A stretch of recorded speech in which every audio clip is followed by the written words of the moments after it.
You know you should leave. You have known for a while now. Your friends have said it. Your family has said it. Some quiet part of you, in the honest hours of the night, has said it too. And yet, you are still there. Not because you are weak. Not because you are stupid. Not because you do not see what everyone around you sees. But because leaving is never just about knowing. And the people who have never been there do not understand that. Psychology does. And once you understand what is actually happening inside you, the question stops being, why can I not leave? And starts being, how did I survive this long? 1. Your brain was taught that this is what love feels like. This is the one that runs deepest. Think about what love looked like the first time you learned it. Was it consistent? Was it safe? Was it something you could count on to still be there tomorrow? Or did love arrive unpredictably? Warm one moment and cold the next. Present one day and gone the next. Loving in a way that always came with conditions you could never quite figure out. Research shows that a variable ratio reinforcement schedule creates the most persistent behavior of all. The inconsistency of a bad relationship creates a paradox where the good times feel even better because of how bad the bad times were. Your brain is not broken. It is doing exactly what it was trained to do, chasing the version of this person that showed up on the good days. Because on the good days, it felt like everything you ever wanted, and your brain learned early that love sometimes requires wading through the bad to get back to the good. It was not a choice. It was conditioning, built long before this relationship ever started. 2. You have invested so much that leaving feels like losing everything. Researchers from the University of Miho found that people stay in bad relationships because of the sunk cost fallacy, the tendency to stick with something because of how much time, money, and energy has already been invested, making it difficult to let go even when it is not the best decision. Think about everything you have put in, the years, the conversations at 2 a.m., the times you believed it would get better, the version of the future you built in your head that has not happened yet but still feels possible. Leaving does not just mean leaving a person.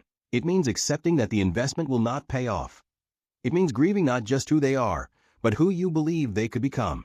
And for someone who has already given so much of themselves, that grief feels almost impossible to carry.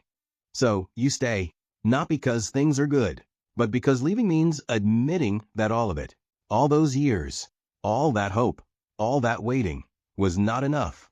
And that is one of the hardest things a person can accept. 3. Part of you genuinely believes they will change. And here is the painful truth about that belief. It is not delusional. It is not naive. It is based on real evidence, intermittent reinforcement, where small positive acts are mixed with hurtful behaviors, keeps people hoping that the good side of their partner will eventually prevail. You have seen them change, not permanently, not consistently, but you have seen the version of them that is capable of being exactly what you need. And that version is real. You did not imagine it. They showed it to you just enough to make leaving feel like giving up on something that was almost there. Almost. And almost is the cruelest word in the English language when it comes to love, because almost keeps you there longer than certainty ever could. 4. You are afraid of what leaving actually means for you. Not just for the relationship, for you. Who are you without this? How do you explain the years? How do you start again? What if you leave and realize you were the problem all along? What if nobody else ever loves you the way they do, even badly, even inconsistently?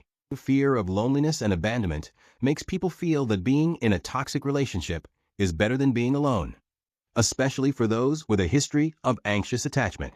Many fear that if they leave, they may not find another committed relationship, which creates a sense of dependency on the current relationship even if it is unhealthy. This fear is not weakness.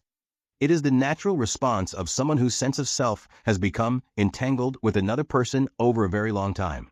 You did not choose to become this tangled. It happened slowly, quietly, in the small daily moments where their needs came first, and yours came second, and eventually you stopped being sure where they ended and you began. It is a sign of how hard you have been, trying to make something work that was never designed to work for you. You are not there because you are foolish. You are not there because you are broken. You are there because you loved someone with everything you had, because you believed in something worth believing in. And because leaving means grieving not just a person, but a version of your future you had already started living in your mind. That is not weakness. That is one of the most human things there is. And when you are ready, not when someone else decides you should be, but when you are ready, you will go. And you will not look back and wonder why it took so long. You will look back and understand exactly why it did. And you will have compassion for the person who stayed as long as they needed to. If this felt like something you needed to hear today, subscribe. This channel exists for exactly that kind of understanding. See you next Sunday.